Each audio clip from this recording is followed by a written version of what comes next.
Olá, irmãos, vamos começar mais uma aula na nossa Escola Bíblica Dominical. Pela graça do Senhor, estamos mais esse dia e por isso rendemos graças a Ele por tudo que Ele tem feito em nós. Estamos chegando ao final de mais um mês e como é bom poder saber que Deus tem nos sustentado, apesar das lutas, das dificuldades que temos enfrentado, mas ainda assim podemos sentir e saber que Deus tem estado conosco, nos guardando, nos protegendo, ajudando a cada momento. E por isso é muito bom a gente poder servir a esse Deus, glorificarmos a Ele e estudarmos, refletirmos sobre a palavra de Deus.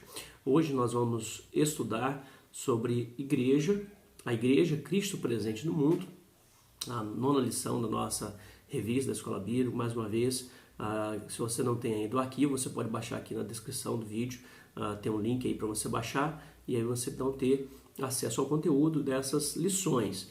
Lembrando que as nossas aulas estão aí no nosso canal do YouTube. Aproveito para pedir aos irmãos para inscrever, não deixe de se inscrever no canal da igreja. Isso vai ajudar na divulgação dos vídeos, não só da EBD, mas dos cultos e outros materiais que são disponibilizados aí no YouTube. Então ajude e compartilha e escreva, também compartilhe esses vídeos para que outros possam também meditar e refletir na palavra de Deus. Lembrando que você pode, ao longo da semana, ter acesso a essas aulas, estudar, refletir então sobre ela. Se você não puder fazer hoje, você pode fazer outro dia, isso sem problema, e acompanhar as outras aulas também, e assim estar em dia com a sua leitura, seu estudo da palavra de Deus. A gente está em pandemia, mas nós precisamos sim de uma comunhão com Deus, porque isso é servir, ser discípulo de Cristo Jesus. O texto básico da nossa lição é Efésios capítulo 4, versículo 1 ao versículo 16. Não vou ler todo o texto, mas você pode ler todo esse texto aí na sua casa, acompanhar. É um texto muito importante, precioso para a nossa edificação, mas eu quero ler alguns versículos apenas desse texto. Então, Efésios capítulo 4, abra a sua Bíblia para que você possa acompanhar então a leitura desse texto a partir do versículo 15. Então, Atos capítulo 4, de 15 e 16 é o texto que a gente vai ler.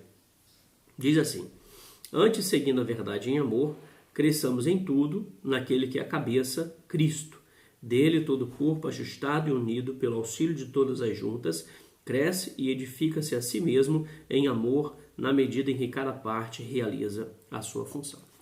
Pensar sobre igreja no tempo de hoje é algo assim muito importante para as nossas vidas. Uma vez que a igreja ela tem sido muito desvalorizada no mundo que nós vivemos, nas últimas décadas, tem sofrido um ataque muito grande por grupos de teólogos, de crentes, que têm desvalorizado a igreja, o seu conceito de igreja, e tem esvaziado até mesmo o conceito, a ideia da igreja.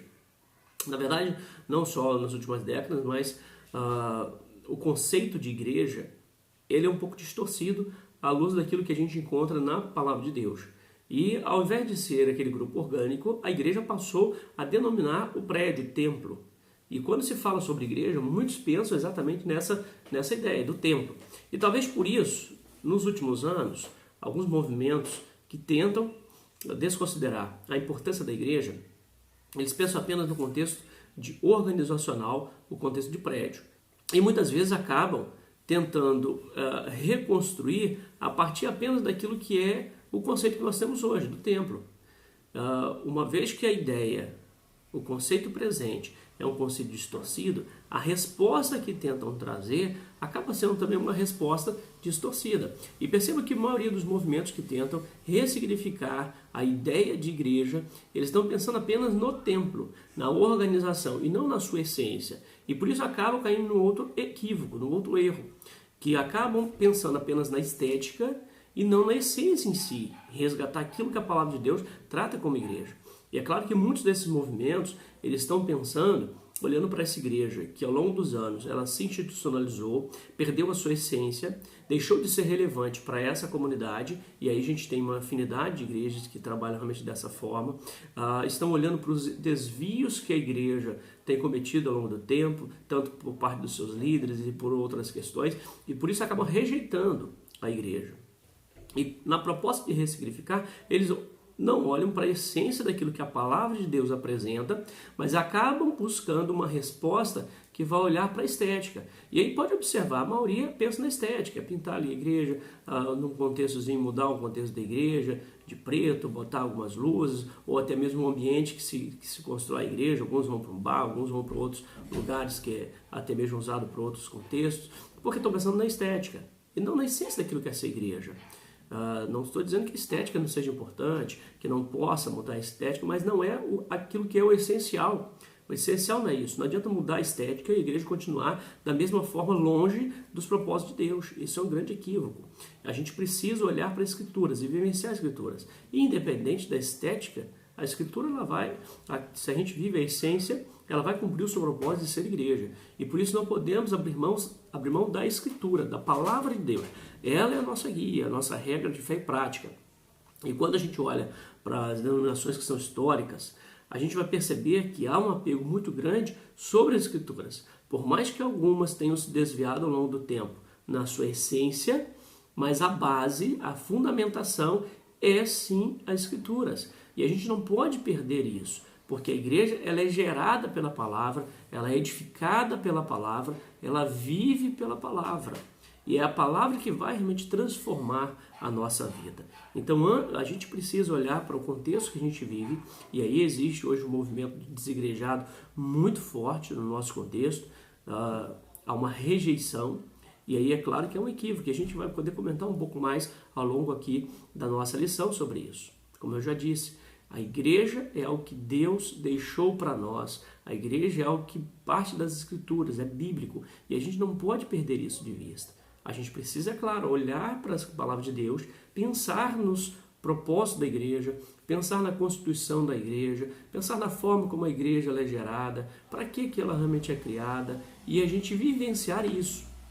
E aí talvez muitos hoje, nessa tentativa de trazer um novo significado para a igreja, ou tornar a igreja relevante para esse tempo, acabam construindo algo que é muito contrário daquilo que é a igreja do Novo Testamento, a igreja fundamentada na palavra de Deus. Algumas parecem muito mais com um clube social, outras parecem mais com a ONG, outras parecem mais com a extensão de ativismo social, político-social. Então, alguns acabam parecendo dessa forma. Mas a gente precisa voltar os nossos olhos para a palavra de Deus, pensar qual é a essência, qual é o propósito, para aquilo que Deus nos constituiu, e aí exercer a nossa função. Talvez muito da irrelevância da igreja seja, de fato, o desvio da sua própria função dentro aqui desse mundo. E começamos a pensar que a nossa função é outra coisa. Quando a gente olha, por exemplo, uma organização, a ONG, por exemplo, que faz trabalho social, e a gente olha para o trabalho social da igreja, o que diferencia uma da outra é apenas a Escritura, a palavra de Deus. Se a gente tirar a palavra de Deus, não tem qualquer diferença de uma ONG, pode ser de qualquer linha filosófica ou de uma pseudo-igreja que trabalha com uma questão social. Não faz diferença. A diferença está nas Escrituras. E por isso a gente precisa resgatar qual é o nosso papel. E isso parte da concepção que a gente tem sobre a igreja. E aí, em estudos como esse, é importantíssimo para nós entendermos, porque dentro desse mundo que a gente vive hoje, a gente fica assim um pouco confuso sobre qual é o nosso papel, qual é a função da igreja.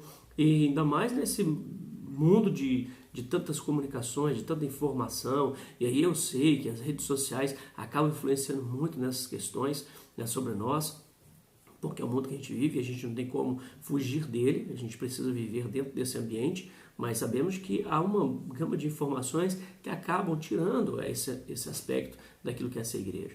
Por isso a gente precisa resgatar e voltar realmente os nossos olhos para a Escritura, para a palavra de Deus, para sabermos o que é realmente a igreja. Igreja é algo precioso. Deus, Cristo Jesus, amou a igreja e entregou por ela a sua vida. A gente está falando sobre a vida de Paulo, e aí eu olhar para a vida de Paulo, a gente vai perceber o quanto Paulo amava a igreja. A sua vida respirava a igreja, ele vivia em função realmente para a igreja, ele dedicou a sua vida, ele morreu por causa da igreja de Cristo Jesus. Então, quando a gente volta os nossos olhos para as Escrituras, a gente vai perceber que o servo de Deus do passado eles de fato reconheciam o valor e a importância da igreja para a nossa vida e dentro da dimensão de fato do reino de Deus. Bom, vamos pensar um pouco do que é essa igreja. A gente precisa ir lá no início de tudo e saber o que é igreja e não ter um conceito distorcido acerca daquilo que a Bíblia apresenta como igreja. Ao estudar os estudos de Paulo, a gente vai perceber que ele usa muito essa palavra sobre igreja.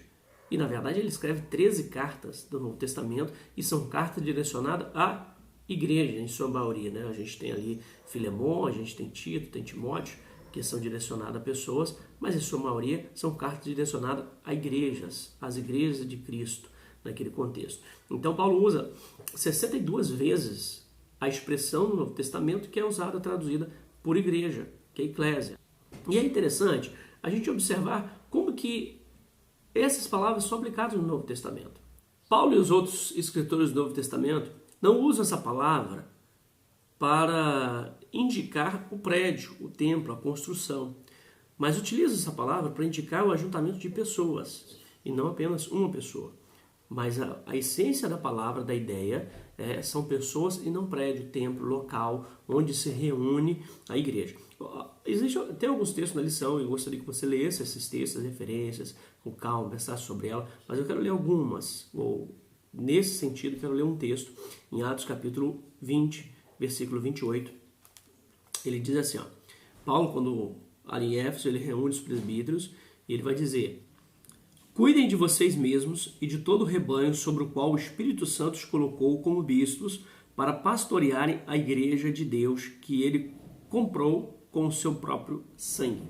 Então perceba que aqui ele reúne ali os presbíteros que estavam em Éfeso e ele orienta para que eles pastoreassem a igreja de Deus que ele comprou com o seu próprio sangue. É óbvio que aqui não está falando de prédio, de templo, mas de pessoas que se reuniam naquele lugar, naquela cidade de Éfeso, e ali confessavam a Cristo Jesus, buscavam servir a Ele, e é nesse sentido que ele aplica essa palavra.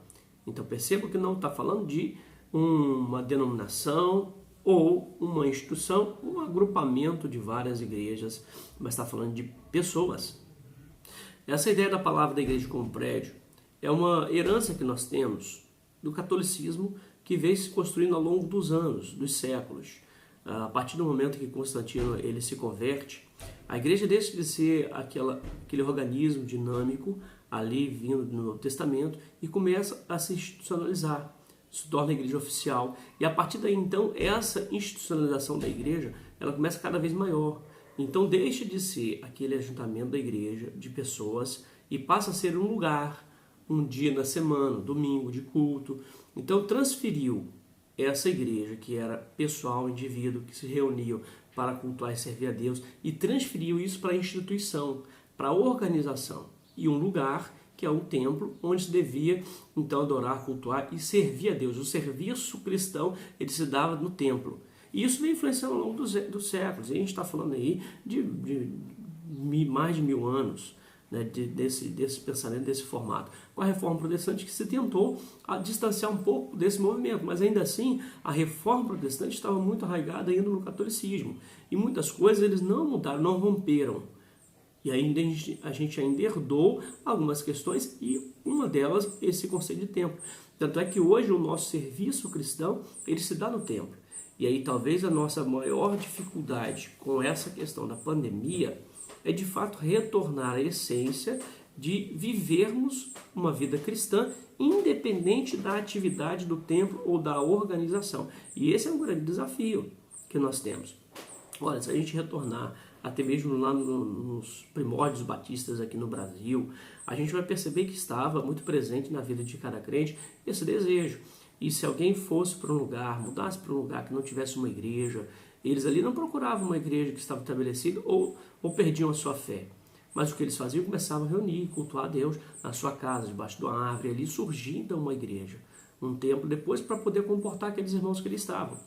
E o nosso serviço cristão hoje, ele tem se limitado ao templo, à instituição, à organização. Tira a organização a gente parece que fica meio que sem saber o que fazer com a nossa própria vida diante de Deus. Então a gente percebe que no Novo Testamento não tinha esse conceito, isso foi se construindo ao longo do tempo. A ideia que a gente tem presente no Novo Testamento é essa ideia de igreja, e essa palavra, é claro que não é uma palavra inventada pelos apóstolos, pelos discípulos, ao escreverem o Novo Testamento. Era uma palavra que tinha um sentido político, que era o ajuntamento da cidade em reunião de uma assembleia para tratar dos assuntos daquele local. Então eles reuniam, discutiam esse assunto, eram chamados, havia uma convocação, então eles eram chamados, se reuniam e tratavam desse assunto. E então os autores do Novo Testamento usaram essa palavra no sentido dessa assembleia de Deus, do ajuntamento do povo de Deus, para servir e tratar dos assuntos do reino de Deus. Não mais da cidade, mas agora do reino de Deus. É esse povo chamado, por isso essa ideia de chamados para fora, para servir, para honrar realmente ao Senhor. O autor da nossa lição, ele define o seguinte, ele diz que igreja, portanto, na maior parte das vezes, é um grupo local de pessoas reunido em nome de Deus por causa da fé em Jesus Cristo. É o povo de Deus reunido. Então essa é a ideia, de fato, presente no Novo Testamento sobre igreja. Pessoas que são transformadas por Cristo Jesus e que agora procuram servir a Ele. Aí se reúnem, se juntam a outras pessoas com o mesmo propósito, com o mesmo objetivo de servir e honrar ao Senhor. É interessante a gente observar também que igreja não é um indivíduo. Igreja não é apenas uma pessoa, ela compõe todo o corpo de Cristo, como a gente vai poder observar. Mas são pessoas transformadas que se reúnem então para servir a Deus. Existem duas dimensões sobre a igreja. Um aspecto universal, que são todos aqueles que serviram a Cristo Jesus ou aceitaram a Cristo Jesus ao longo dos séculos, e o aspecto da igreja, do corpo de Cristo presente hoje no mundo. Então são dois aspectos que a gente pode encontrar também no Novo Testamento. A dimensão universal da igreja, ela nos faz pensar sobre todas as pessoas que ao longo do tempo ela serviu e honrou o Senhor e entregou sua vida a Cristo e procurou servir a Ele. O Novo Testamento aborda então essas duas dimensões da igreja. No seu aspecto universal, a gente vai encontrar algumas referências nas Escrituras que apontam para esse fato. Essa igreja, essa reunião de todos aqueles que entregaram sua vida a Cristo Jesus, que renderam-se a Ele ao longo dos séculos e passaram realmente a servir ao Senhor. Então esse é o ajuntamento de todas as pessoas. Então a igreja universal é essa igreja que comporta todas essas pessoas de todas as épocas. E aí a gente não está falando aqui de apenas uma denominação, mas todos aqueles que verdadeiramente confessaram a Cristo Jesus e pela graça são salvos e passam a viver fundamentado a partir da palavra do Senhor. A carta aos Efésios, ele leva a gente a pensar muito sobre esse aspecto da igreja universal. Então, alguns textos a gente vai encontrar nessa carta, que é uma carta que trata de fato sobre a igreja. A gente tem muitos conceitos, muita teologia aqui sobre a eclesiologia dentro desse aspecto da carta de Paulo aos Efésios. E não só isso, é claro, a carta fala de tantas coisas, uma carta muito profunda, a carta dos Efésios, mas a gente tem muitas coisas que a gente pode aplicar aqui sobre a igreja, dessa ideia realmente da igreja. E alguns versículos aqui dessa carta para a gente poder entender esse aspecto universal da igreja. Abre Efésios e aí o autor traz as referências, você pode depois acompanhar também com calma e fazendo a leitura assim desses textos. Efésios 1, 22 e 23. Olha o que Paulo diz. Deus colocou todas as coisas debaixo dos seus pés e o designou cabeça de todas as coisas para a igreja, que é o seu corpo, a plenitude daquele que enche todas as coisas em toda e qualquer circunstância. Então aqui Paulo está falando sobre Cristo, que Deus o designou cabeça da igreja e a igreja como sendo o seu corpo, ou a plenitude, né, daquele que enche realmente todas as coisas, e esse é o corpo realmente de Cristo Jesus, ele como cabeça, como chefe supremo da igreja. Outro texto, Efésios 3, versículo 10, ele vai nos dizer, a intenção dessa graça era que agora, mediante a igreja, a multiforme sabedoria de Deus se tornasse conhecida dos poderes e autoridades nas regiões celestiais.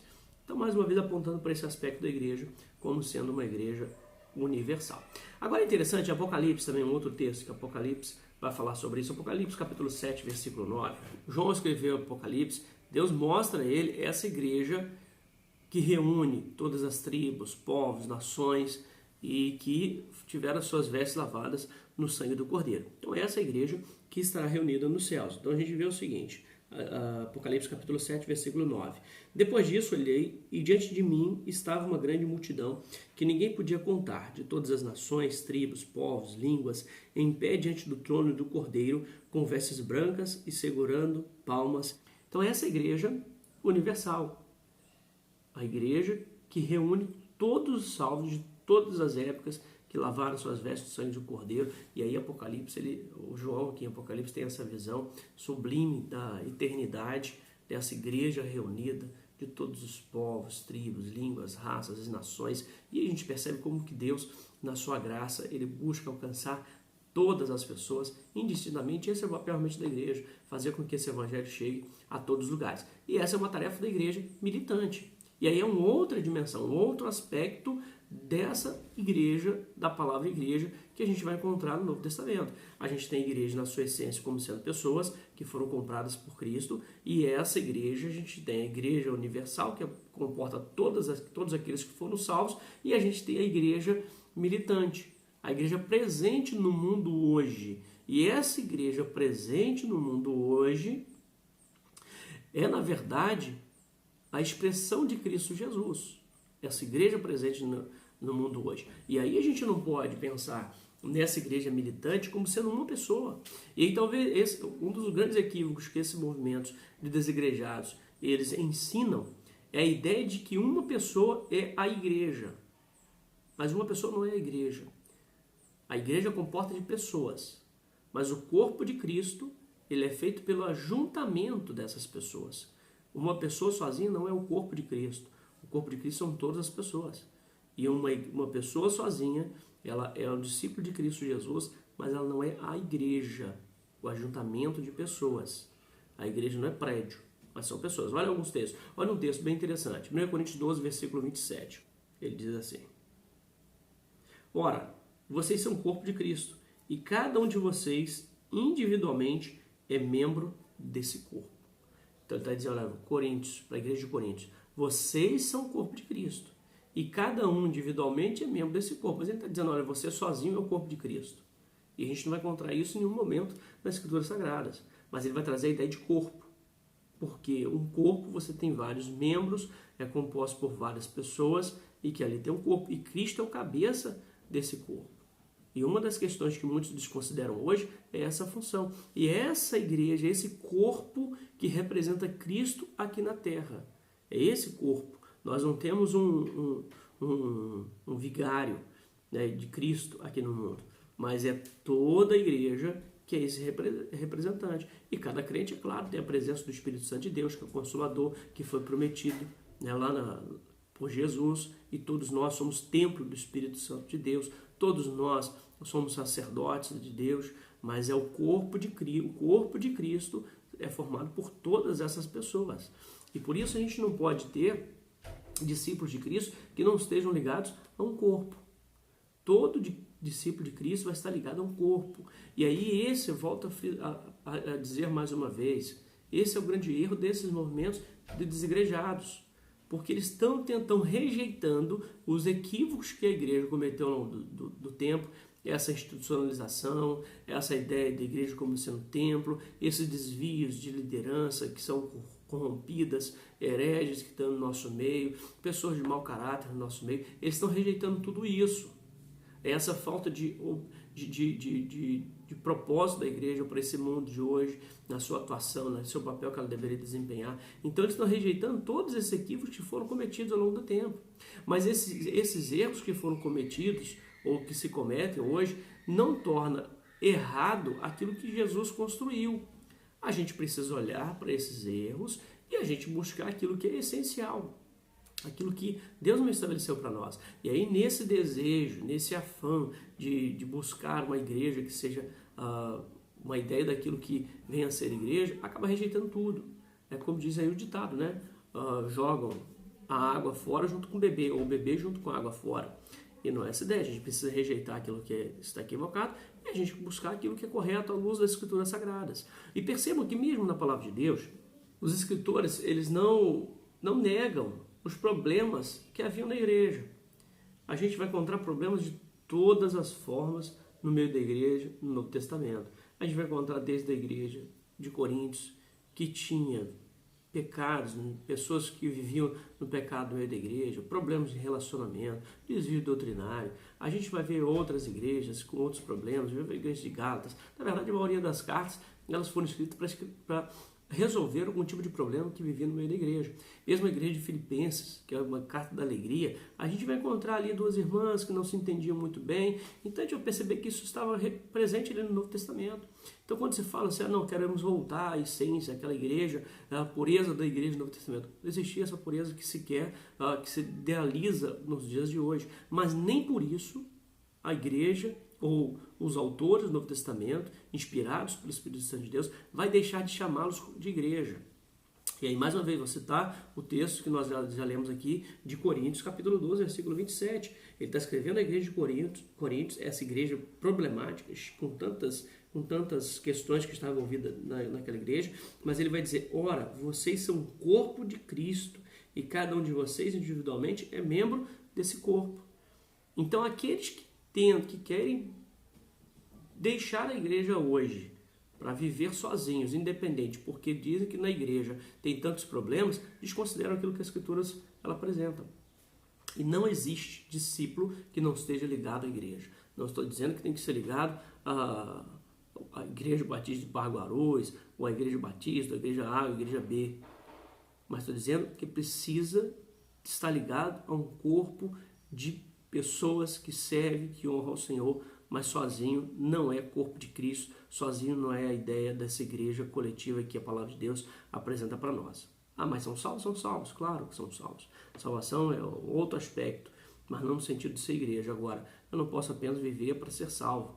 Ah, não, sou salvo, tudo bem, isso é mediocridade. E aí podemos até questionar se realmente é salvação, porque senão cairemos naquele mesmo erro. Ah, não, sou salvo, eu posso viver qualquer tipo de pecado, qualquer tipo de erro, viver de qualquer forma, e não é isso, não é isso. Graça não é isso. A graça é pelo contrário, a graça transforma o nosso coração e nos leva a honrar e viver e cumprir os propósitos de Cristo Jesus. E se a gente olha para a palavra de Deus, a gente percebe que a igreja é esse representante, esse corpo de Cristo aqui na terra, que milita, que defende, que divulga a palavra de Deus, que instrui, que edifica, que alcança os salvos, que glorifica a Deus. Eu vou querer estar no meio desse povo, eu vou querer estar no meio dessa igreja, ainda que tenha os seus desafios. E aí, como é triste às vezes a gente perceber pessoas que falam mal da igreja, que são maledicentes. Não estou falando de fazer alguma crítica no sentido de construir e até de observar os pontos negativos que tem no meio da igreja, mas são comentários maldosos, maledicentes, que procuram criticar para desmerecer, para poder trazer algum aspecto negativo sobre a igreja A, igreja B. A gente não está aqui para isso, porque é a igreja de Cristo, que Cristo comprou com o seu próprio sangue, com sua vida, com o seu corpo, com o seu sacrifício da cruz. Então a gente não pode tratar da igreja de Cristo, da noiva de Cristo, dessa forma. E se a gente não pode contribuir para melhorar, então que a gente possa pelo menos orar ou ficar em silêncio, porque é a melhor coisa a ser feita. Não estou querendo dizer com isso que a gente não pode pontuar, que a gente não pode falar dos momentos certos, a gente tentar trabalhar para melhorar os problemas que existem, ou que a gente vai se acomodar com os problemas, com os nossos erros. Não podemos fazer isso. Quando a palavra de Deus diz que nós somos pecadores, ele não está falando isso num sentido de nos levar ao comodismo, mas muito pelo contrário, é nos encorajando a buscar sempre uma vida de santidade, uma vida correta diante do Senhor, mas sabendo que nós podemos pecar, que somos pecadores, somos falhos, e aí a graça de Deus que nos alcança, nos corrige, nos fortalece. E essa graça não é só para nós, é para o outro também. E muitas vezes nós somos implacáveis com os erros dos outros, e aí por isso não admitimos e queremos fugir da igreja, porque A ou B não vive uma vida dentro daquilo que nós imaginávamos, mas nós também carregamos os nossos erros, os nossos pecados, as nossas falhas. E aí quando a gente entende essa dimensão do que é ser igreja, a gente vai procurar vivenciar juntos e juntos crescermos em Cristo Jesus. E aí a gente volta ao texto que Efésios, que nós lemos na carta aos Efésios, capítulo 4, versículo 15 e 16, fechando aí esse texto que ele traz para nós. Ele vai dizer o seguinte: antes, seguindo a verdade em amor, cresçamos em tudo naquele que é a cabeça, Cristo. Dele, todo o corpo ajustado e unido pelo auxílio de todas as juntas, cresce e edifica-se a si mesmo em amor, na medida que cada parte realiza a sua função. Então, todos nós juntos, a gente cresce, edifica, aperfeiçoa uns aos outros, usando os dons, talentos que Deus nos deu para a edificação do corpo, para que todos nós cheguemos à estatura de varão perfeito, que é Cristo Jesus. Igreja é essa bênção de Deus para nossas vidas. Não há nada mais importante para nós aqui nesse mundo do que, de fato, reunirmos como igreja. Eu sei que essa pandemia ela vai trazer novos desafios para a vida da igreja. Já está trazendo nesse tempo, mas quando tudo isso passar, e vai passar bem pouco tempo, isso vai passar, vai trazer novos desafios. Talvez a gente vai precisar repensar algumas questões, talvez vai até nos levar mais a esse comprometimento com as Escrituras, com a essência do que é ser igreja, do cuidar uns dos outros, do buscar edificar uns aos outros. A gente deixar um pouco aquela ideia templista que nós temos, de que a nossa vida cristã se dá apenas no templo, e a gente olhar mais para as pessoas que compõem essa igreja, do que propriamente o prédio, a organização, a estrutura que nos sustenta enquanto organismo. Talvez algumas coisas a gente vai precisar, de fato, repensar ao longo desse tempo, né, porque veio construindo nesses meses aí de pandemia. Mas são desafios que nós não podemos negá-los, mas é preciso encarar com humildade, com oração, com dependência do Espírito Santo de Deus, para a gente cumprir o propósito dele para nós. Um outro aspecto que o autor ele traz aqui, muito importante, é sobre a questão da cooperação e ser solidário. É claro que o Novo Testamento não apresenta uma estrutura de igreja, uma estrutura denominacional, não apresenta sobre isso. Mas alguns princípios muito importantes que apresenta aqui nesse texto, no Novo Testamento, que a gente pode encontrar e que o autor define aqui também. A gente percebe que aquelas igrejas ali, elas não estavam sozinhas. Apesar de serem independentes, uma igreja de Éfeso, a igreja aos Tessalonicenses, a igreja de Filipenses, apesar de serem igrejas independentes, autônomas, mas elas eram solidárias, elas eram cooperativas. E os seus líderes também, eles eram cooperativos e eles não viviam isolados. É muito difícil hoje, é muito triste a gente perceber que as igrejas elas querem caminhar sozinhas. Elas querem ser independentes, criar cada qual o seu próprio reinado, olhar para o seu próprio umbigo, esquecer que há um todo no reino de Deus. Por mais que a gente milite em um campo, em uma região, em um local, por mais que tenha alguns aspectos que são de fato diferentes, que a gente vai vivenciar naqueles aspectos ali, mas nós fazemos parte de um todo. E quando a gente vive isolado, a gente acaba alimentando muito mais esse sentimento de que nós somos únicos e que só a gente serve ao reino de Deus. Mas quando a gente começa a ter contato com outras igrejas, com outros irmãos, com outras pessoas, a gente começa a perceber que fazemos parte de um todo do reino de Deus, que compomos o corpo de Cristo. E por isso a cooperação é algo que é importante. E a gente vai observar isso naquele contexto ali. As igrejas eram cooperantes, eram solidárias e não viviam isoladas. E havia alguns princípios, e o autor destaca esses princípios que assim, resume muito bem os princípios que a gente encontra no Novo Testamento, ainda que não viemos encontrar uma estrutura organizacional ou denominacional ali naquele contexto, mas alguns princípios que devemos realmente devemos imitá-los. Primeiro, o governo próprio. Cada igreja tinha o seu próprio governo, não havia um governo central que dava as suas ordens. Percebo que as palavras de Paulo, que é apóstolo, que construiu edificou aquelas igrejas, ele não dá uma palavra de imposição, mas ele recomenda, e muitas vezes ele usa essa expressão, recomenda a igreja, recomenda aqueles irmãos. Então percebo que não havia um comando central, mas havia um governo próprio. Havia também uma cooperação, eles cooperavam entre si, e a gente vai encontrar lá a coleta para ajudar algumas igrejas, ajudar pessoas que eram pobres. Então a gente vai ver essa participação, essa cooperação entre eles. Há um relacionamento solidário, de solidariedade, e até mesmo no que tange as questões doutrinárias. Eles se reuniam para tratar daqueles assuntos. O problema lá da igreja de Antioquia, a igreja de Jerusalém reúne, envia irmãos para tratar daquelas questões. Então a gente percebe que havia essa cooperação, eles estavam juntos de fato nesse propósito. Contribuição necessitados, como nós já falamos, inclusive a igreja, tinha essa visão do todo. E qual era o elo? Jesus Cristo. Esse era o elo.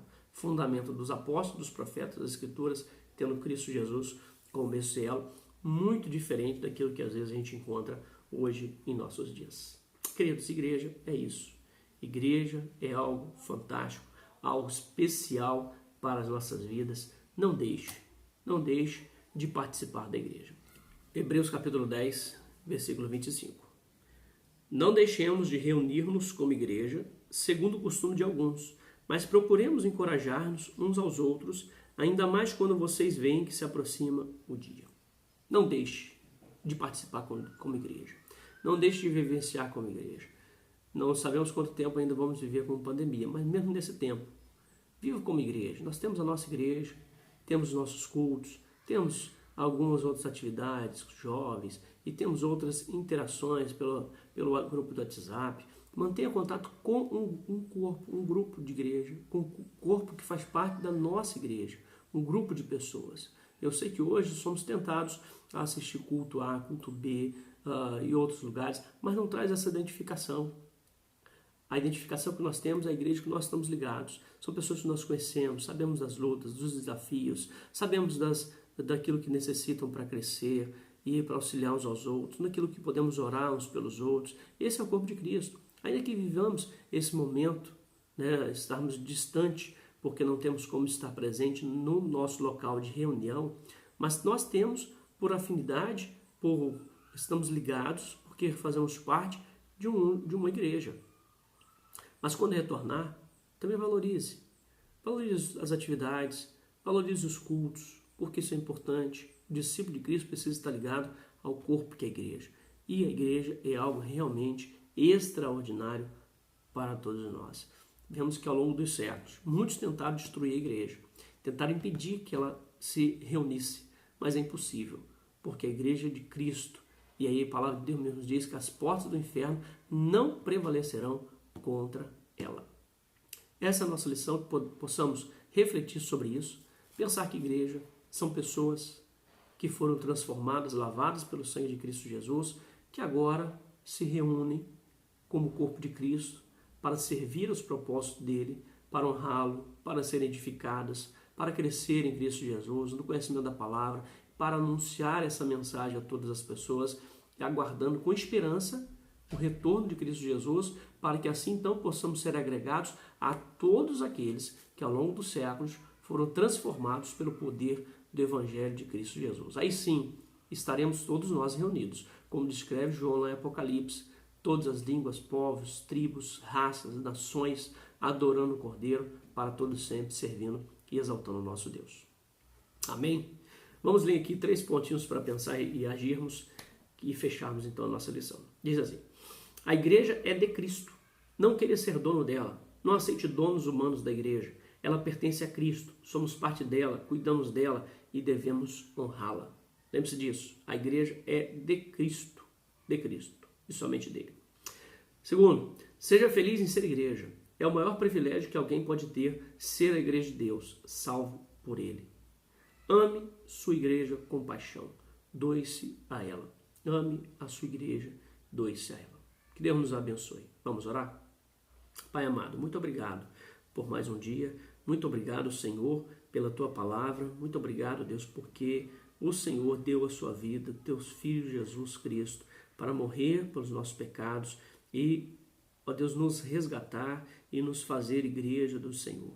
Ó Deus, como é bom, como privilégio nós temos de poder ser igreja, corpo do Senhor, estar reunidos com outros irmãos que professam o Teu nome. Nos ajude sempre, Deus, a entender qual é o nosso papel, qual é o nosso propósito, o que é ser igreja. Nos ajude a entender que não são prédios, não é estrutura, não é organização, mas são pessoas que confessam o Teu nome, que juntos possamos Te honrar, Te servir, Te adorar, ter a alegria de estarmos juntos.